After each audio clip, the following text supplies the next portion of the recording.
There we go.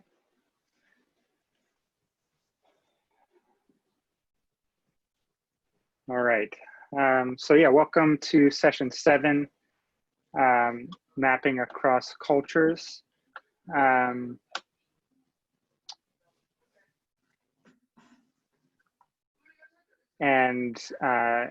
this will, we have 2 speakers. The co-terminus with this is session 8 that has Anthony Mullen and Gomez de Silveira. But we'll be talking with Roberto Chauca and Denise de Moura, who you should all have met by this point. But I'll introduce Roberto first, and then we'll hear from him, and then I'll introduce Denise before she speaks. So Roberto Chauca is a visiting assistant professor in the Department of Anthropology, History and Humanities at the Facultad Latinoamericana de Ciencias Sociales, Sede, Ecuador. His research and publications deal with the intersection between missionary and indigenous sciences and the production and transmission of spatial and visual knowledge in early modern Western Amazonia. And I want to remind everyone of the general etiquette for these sessions. If you have questions, send me the direct message as you think of them, and I'll bring them up after both papers. We'll take questions together. And again, if you're just arriving, be sure to put your name and where you're listening from or watching from in the chat so everyone can see it, and we can all be friends. So Roberto, do you want to go ahead and share your screen, and then we can get started? Okay. So thanks everyone for being here, for having me here. I think you will see the PDF. Is that correct? Perfect. Okay. So the title of my talk is Can the Subaltern Speak in Amazonia's Early Modern Cartography? And let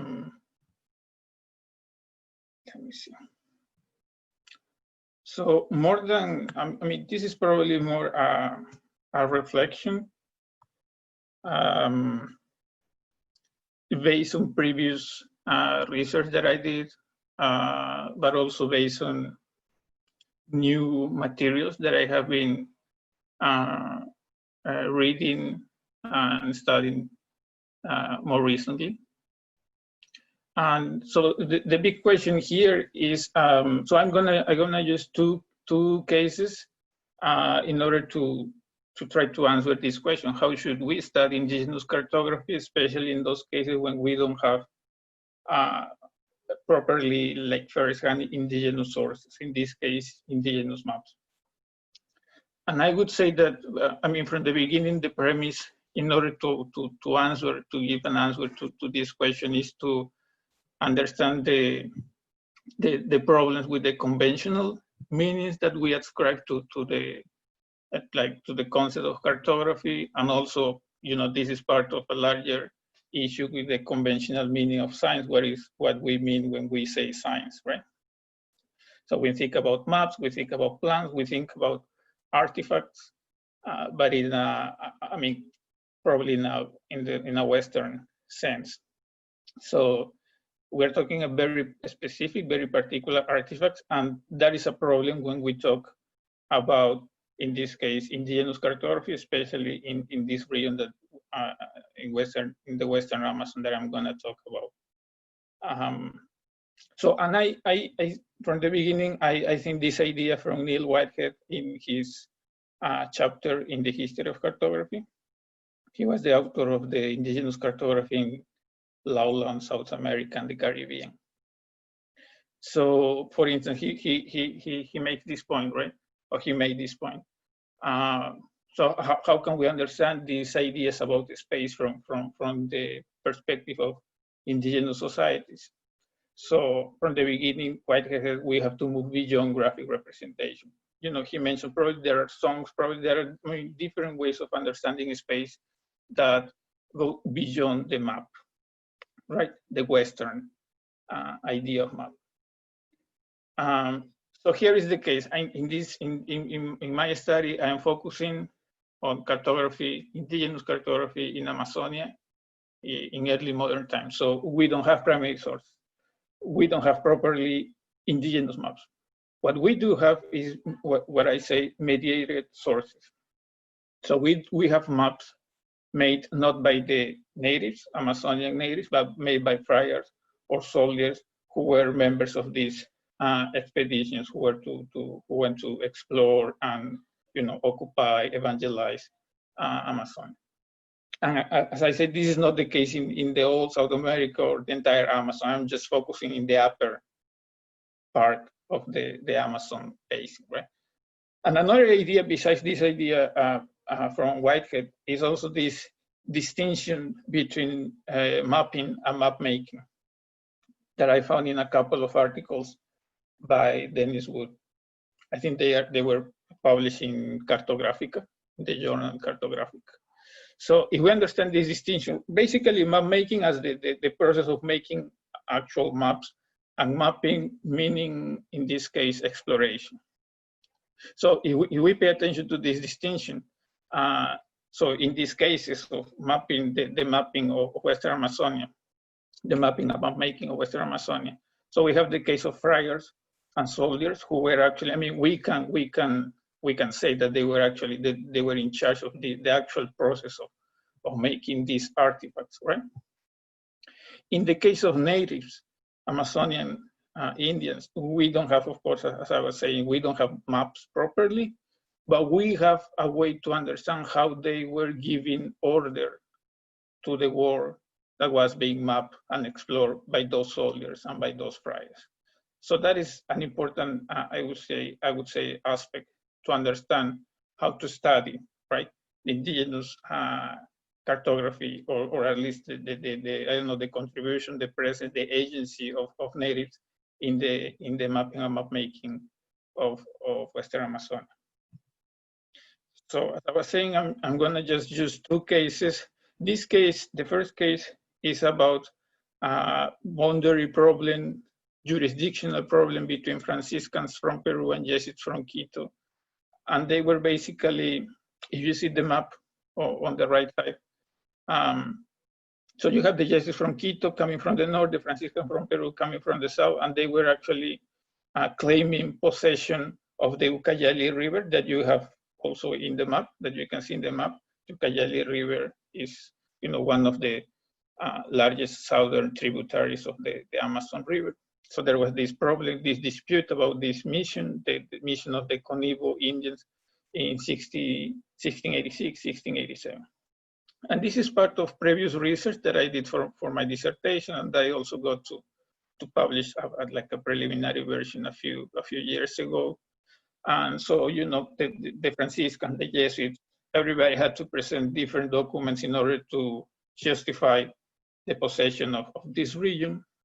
And this map that you also see on the right side of your screen is the map that was presented by the Franciscans, although along with other materials.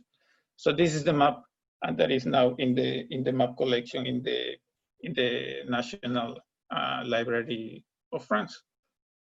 In this map, as you see here, more or less, I try to recreate what is the region that they are talking about. So is the map basically of central eastern Peru. And as you see on the map on the left, the original map, right, you can see the location of the town of Conibus, and the same you can see also in the modern map of Peru. So, but what is the problem here? So, when I was checking, I mean, some years ago, I was, dealing with studying this expedition and the cartographic production coming from this expedition. And I pay attention to a particular situation that was happening in this expedition, in the 1686 Franciscan expedition to this river and to the town of San Miguel of Conibus specifically. There were several actors. As you can see, I try to show a few of the most important names that appear in these documents. So you have the Manuel Viedma and Francisco de Huerta among the Franciscans. And you also see like captains, right? Military officials like Bartolome de Veraun and Francisco de Rojas. You also have some names from the Curacas, right? The ethnic Conibo leaders, right? Of their sub-communities. And one particular, the most important probably in the documents is the name of Felipe Cayampai. And you also have the name of an interpreter, actually the person who was, you know, permitting the conversation between Franciscans and soldiers and the Conibo natives, right? And this interpreter was Bernardo, although in other sources he's also called Lorenzo. And what was important for me back in those years when I was writing my dissertation is that I found how important was the information, the geographical information that Cayampai, the cacique, the Curaca Cayampai gave to the Spaniards.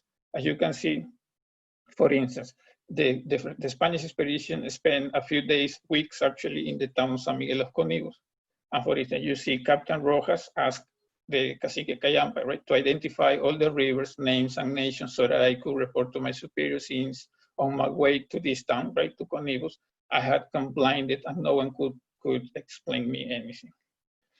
And the second paragraph, you see another quote from the other captain, Verón, right? So Felipe Cayampai's information was considered essential since, according to Captain Verón, Cayampai was so versed and experienced in all these lands through the 60 years of life, and for having traveled those lands several times.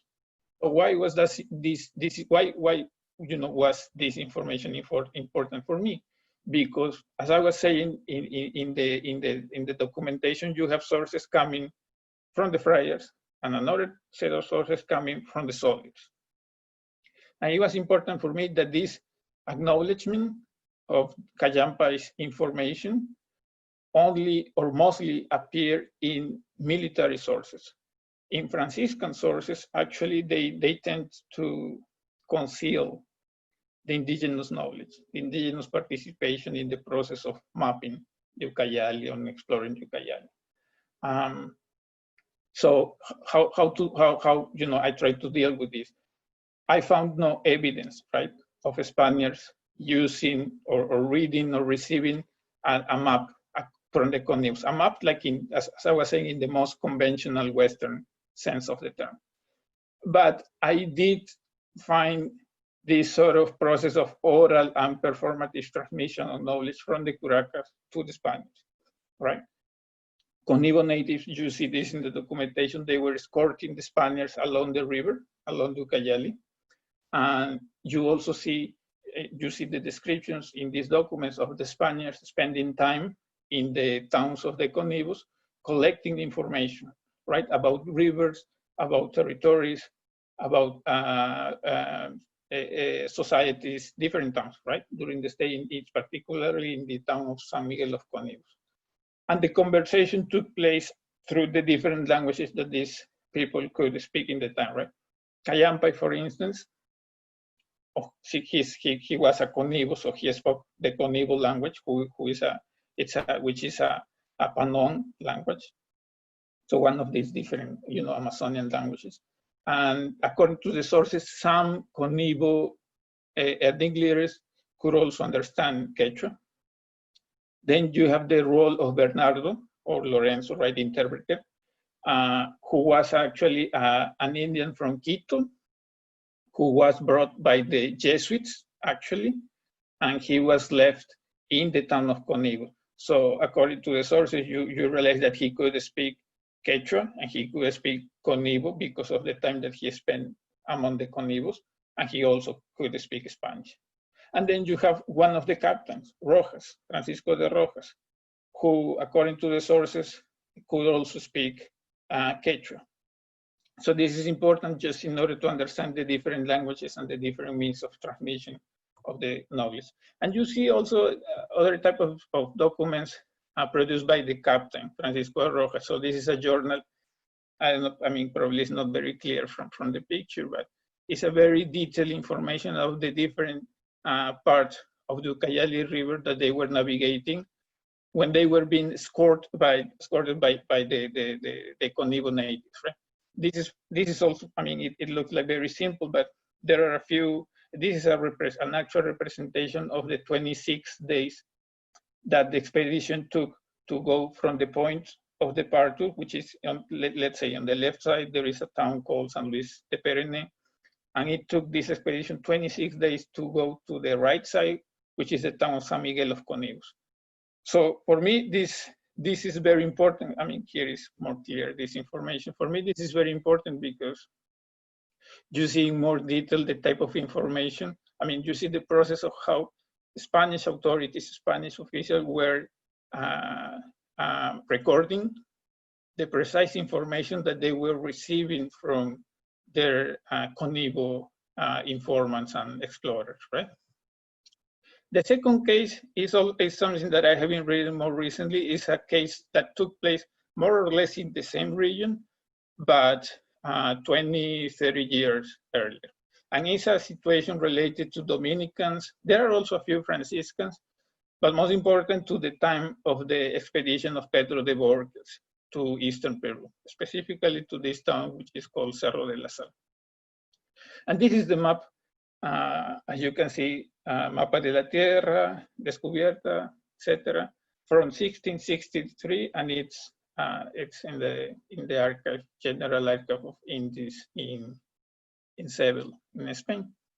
Now, for me, I mean, this is probably not the most known map of the Amazon, but as soon as I realized that, you know, about the existence of this map, it was very striking for me that if you see both maps, right, the map from 1687 and the map from 1663, they're basically the same map. I mean, the only difference, if you can see, is probably the 1663 is a little bit wider, so it includes part of the Pacific Ocean on the lower left corner. You don't see any part of the Pacific Ocean on the later in the 1687 map. But it is the same map. It is the same description. I mean, we follow more or less the details of the map. We follow the way they were delineating, you know, those rivers in central eastern Peru. So that was striking for me because, you know, previously I was making the type of argument that natives were, and I think they are still were an important source of information for the Spaniards, right? But now I see this map, and this map, you can see also more or less the region that is delineated in the map. This map came actually, I mean, originally, of course, at the beginning of my research, this map was coming from also a military source. And more specifically, as I was saying, from this expedition led by Pedro Borges. So again, 1663 is a different context, different situation. We have these Dominican actors, right, like Triviño, like González. We have also captains like Borges, Andrés Salgado, Francisco Villanueva, and we have also a number of curacas and caciques from Ashaninka and Amoesha societies like Santuma, Nabanquete, Yarasca, and Tarisca. And we also have the interpreter, who is actually one of the captains, Francisco de Villanueva.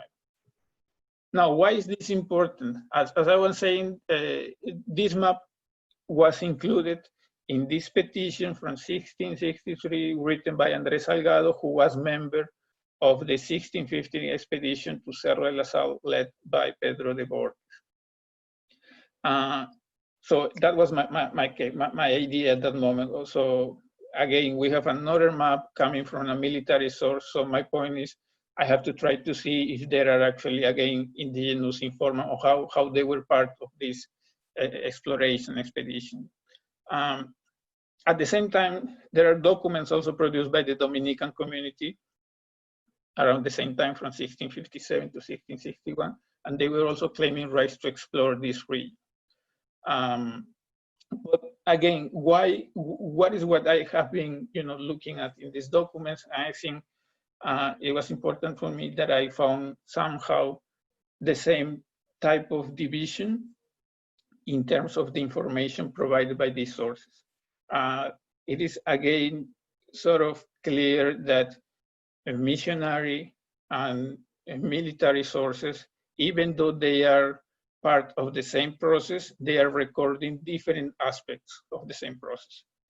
As you can see here in the records produced by the Dominican friars, for instance, the curacas, like the case of Tarisca in particular, they are described as what I say, they're like placeless Christian wannabes, right? They came from nowhere to Spanish town because they want to become Christian, because they want to obey the law and the church and etc. And the situation is very different in the petition written by Borges and Salgado, right? The military documents, what I would say military documents. Because in those cases, first they name way more curacas and caciques, right? It is more important, it is more prominent, the presence, the indigenous presence. Santumana, Banquete, Yarasca. And what is more important for me is that they are linked to specific places, to specific towns. They are situated, they are demarcated, they are there somewhere. They are residents. They are informing, they are escorting Spaniards to different places. Villanueva, as I was saying, he interpreted the conversations taking place between Borges and the curacas. And a third curaca, Yarasca, according to these sources, he could also speak Spanish. So in this way, similar to the other case from 1687, in this case, it is possible also to argue, or to make the argument that the Spanish geocartographic knowledge is also indigenous. So just to sum up this short presentation, here I was trying to show a way to deal with you know, how to study indigenous cartography when we don't have actually indigenous sources, when we don't have indigenous maps, like as I was saying in the Western probably sense, or in the more conventional sense of the term. And the solution for me was to confront the sources. And when you confront the sources, you see a divide between military sources who acknowledge the indigenous knowledge and missionary sources who tend to disregard indigenous participation.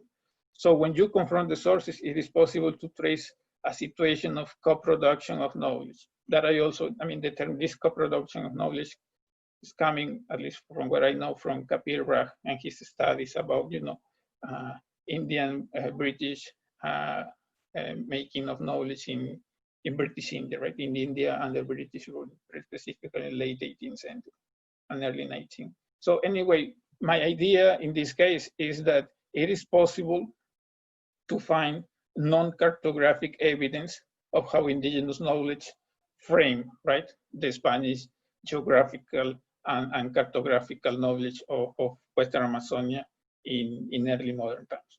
Thank you.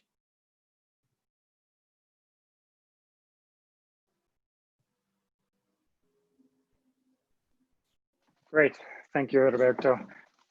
Next we have Denise Moura, who hopefully you've all met so far as our generous co-host, co-organizer of this wonderful event. She's associate professor at the São Paulo State University.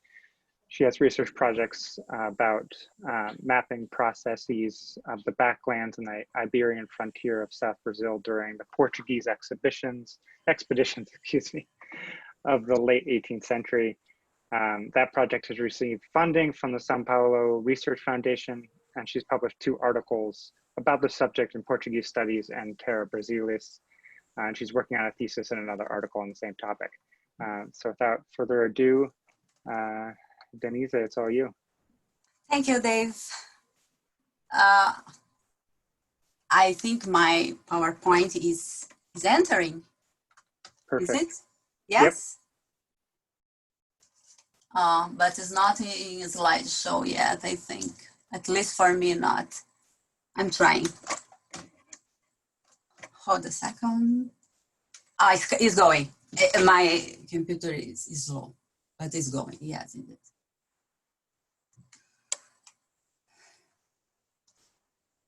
Okay. Oh, nice. Yeah, I believe it's nice. Yeah.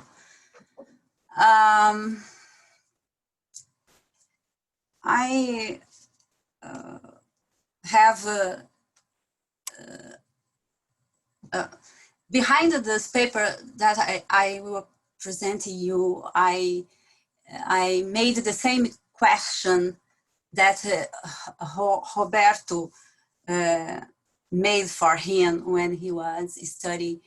I'm working 5 years with a big mapping process in in the backlands of South Brazil, in a region that today is the current state of Paraná. This big mapping entrepreneurship went on between 1768 to 1773, and I needed to find a way to answer these questions, very similar that Roberto made for him. How can I show that indigenous communities that did not draw maps were responsible for their outlines? Indeed, for the backlands of South Brazil in the 18th century, we have no indigenous maps. And I confronted two kinds of sources, itinerary diaries that soldiers and friars wrote, and some itinerary drawings that they also draw.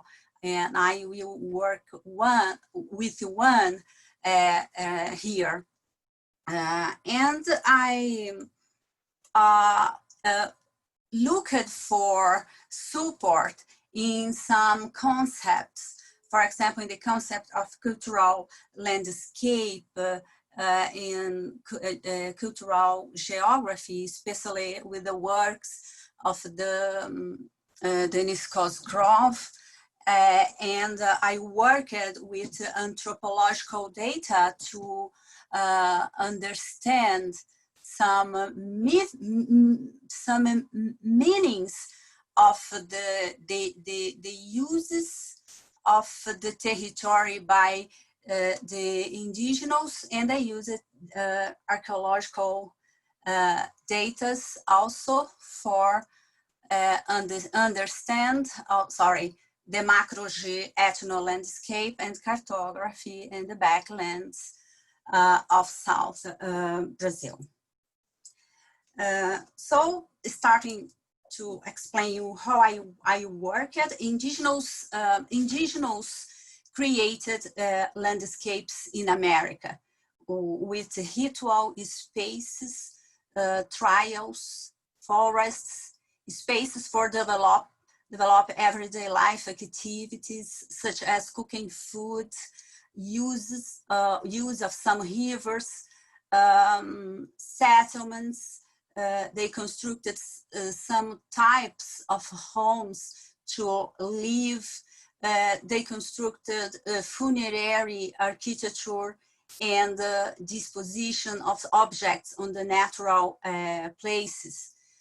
These landscapes I'm calling ethno-landscape. These ethno-landscapes were created by many ethnic groups through many processes of ethnogenesis after the arriving of European in America. And I believe that this ethno-landscape was transferred to some cartographic images, such as, and especially to itinerary drawings in the mapping practice. Beyond that, I observed in the process, in the mapping process, that resulted in these itinerary drawings. I can conclude about an ethnocartography experience. I think scholars are always questioning and looking for new and more accurate terminologies to explain process. And ethnocartography is looking me explain the relation between indigenous in Brazil in the 18th century and the cartography. I was concerned about how this population participated in the design of territories displayed on maps. I'm showing here the region that worked. This is the map of the current state of Paraná. We have at least 3 names of these borderlands in the past, but for don't make confusion, I need not to say now. And I observed in these lands, the arrows that you are looking here correspond to the 11 expeditions that soldiers with friars made in that time and during this period. I observed an ethnographic experience in the borderlands of South Brazil in the 18th century, when these lands were under a mapping process organized by Iberian authorities from Portugal and Spain. South Brazil have many ethnolandscapes gradients constructed by indigenous groups, at least from 2 linguistic families, the Tupi-Guarani and the Macro-G that I will talk today. Inside of these 2 linguistic families, we found many branches, many linguistic branches and groups that were created by many ethnogenesis process that happened in some historical circumstances. And a mapping process was one of these historical circumstances. Oh, sorry, it's not this. Sorry, no, sorry, I moved different. Yeah, I will work with you with this specific macro G group. This region correspond where this group macro G, Chauca, Laclano, Chocling, encapsulated themselves as an autonomous community. This area corresponded to the northeast of the current state of Paraná. Although living in the northeast of Paraná and having built a specific landscape in this region, this ethnic group, Chauca, Laclano, Chocling, started to define itself in this way, using these ethnonyms in this mapping process. Around 1773, when Mappy soldiers came to them, meeting them for the first time, the ethnonym Chauca was pronounced and visually represented in a map. This is the map when we find the first visualization of this ethnonym. Unfortunately, maybe you have not a good visuality here, but I wrote how this military engineer that never visited this region, but only used the itinerary drawings and the itinerary diaries of the soldiers to make the map of this specific region in the backlands of the region. He wrote for the first time this name, Big Settlement of the Gentil Chauca. It's important to show that this specific Chauclan, Laclan, Chauclang ethnicity emerged from this mapping contest, because in the contemporary process, in the current process of struggle for recognition of the rights to indigenous lands, we know that history and identity are political tools. The Chauclans are very confused with the Kaingang that appear only in the 19th century and became a numerical majority in the time in the South Brazil. And the Kaingang became blurry, the story and identity of the Chauclans or Chauclang. The important thing about this story of turning up an identity and an ethnonym in a mapping process is the capacity of this process to interfere in the social. Actually, cartography is an ideal, and ethnocartography maybe can lead us to the human and social experiences that precedes the cartographic image. And how was, but let's go to the, how was the ethno landscape, macro G? I will show you only some elements. I think one of the most important and new, even in the archaeological literature, is the funerary monuments. Archaeological excavations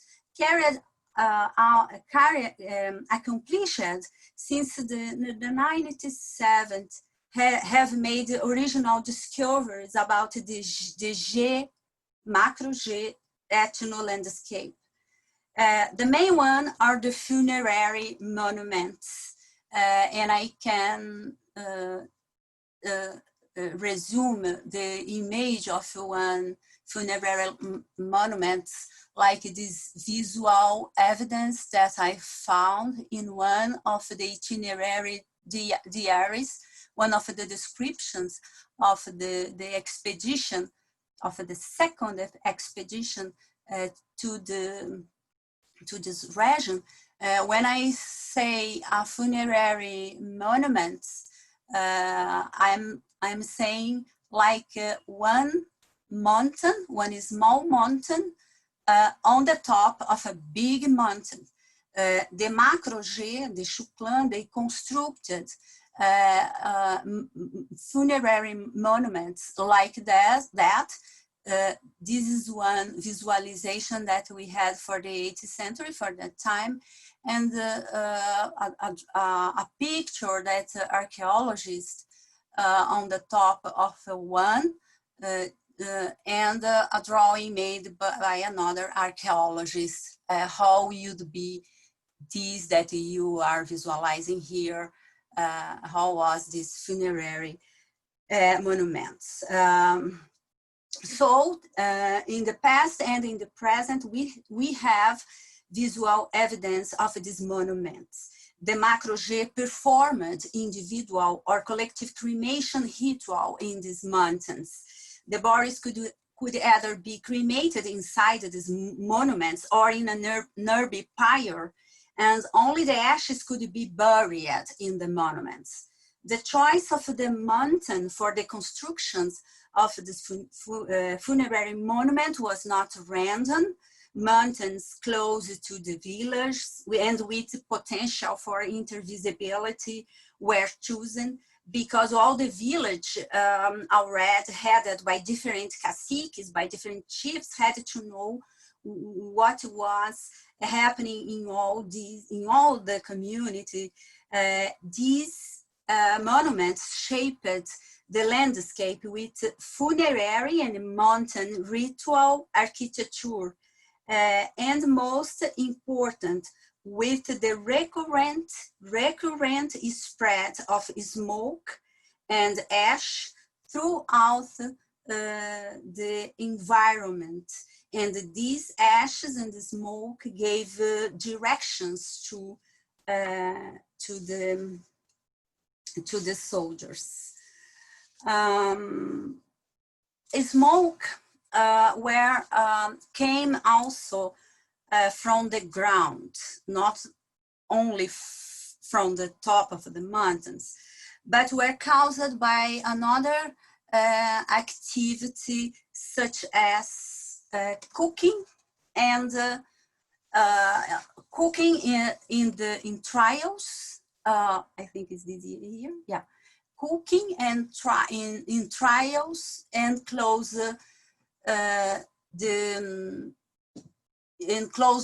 some streams in the rivers.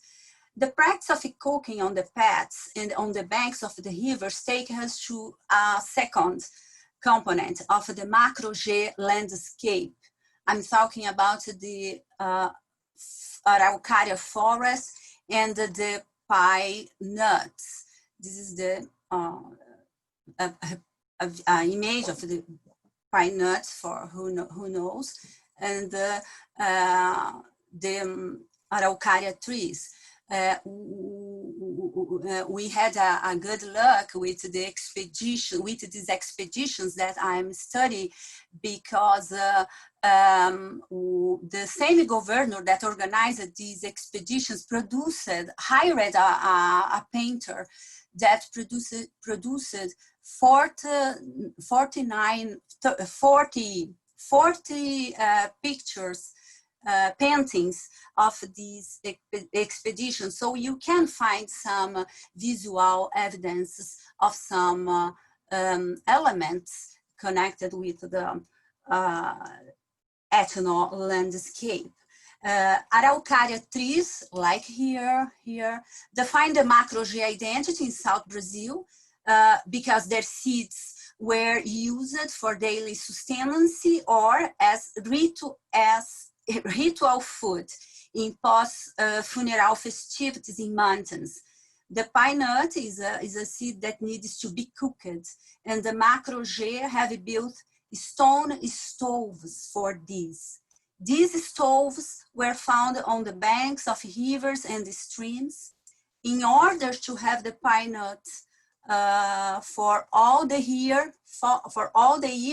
the Indians they created a method for refrigeration of the pine nuts in the streams, in baskets made with vegetal fiber and covered with wax. Here we have one visual evidence of this. Joaquim José de Miranda, the Portuguese painter, when he painted this, in the description of the diary, is saying, they say, when the expedition arrived in this place, the indigenous were gathering pine nuts inside the river. Denise, we're coming up on 3 o'clock, so we should try and okay. I'm going to the last, because now I will go into the last, show you how can these main elements of the ethno-landscape described in the diaries of soldiers, how these elements can be seen in the cartography image. Crossing the two kinds of documents, I was finding these places that first is going up the Arroz. The settlement of the indigenous are here. These expeditions was split in two directions, but the end was the same, the settlement of the indigenous. And here we have the registration of when they saw, for example, smoke in front one mountain, and in this point, even the friar that made this drawing recommended not to speak about this with the soldiers, because some had deserted when they saw the smoking, probably because they knew what was going on. They were Certanists, backwoodsmen. They saw smokes again in this position, in this place. When they were on the plateau, they looked and saw smoke in another direction. So the intervisibility that was important for the macro G, they felt the same conditions of intervisibility for understand what went on. The Araucaria tree, the friar put in the drawing, stone oven. They find it in close this stream, fires and pot in another position. Okay, so this is my conclusion. This was the way that I constructed to find the indigenous in the maps. Indigenous were not geographic informant for map makers, but authors of a stable landscape. And I observed that ethnolandscape was transferred to the drawings of the soldiers, of that priest that was doing the same work of soldiers. And if the cartographic image are unstable, and it's important to think about their gender, itinerary drawings may display more explicitly, I believe, the ethnic layers of a territory. Thank you for the attention. Thank you, Dave. Okay. Great. So I think in lieu of questions, I might encourage you to go and raise the questions that these two really interesting papers have fomented in us all at the book chat that has just started on the Global Imperial, and they'll be talking about 3 different books that all, I think, intersect with these issues of colonial and indigenous knowledge and map making in the kind of colonial setting. So I encourage you to head over there, and thank you again to our speakers, and be sure to throw up some nice emoji claps for them, and we'll see you at the coffee break book chat. Thank you.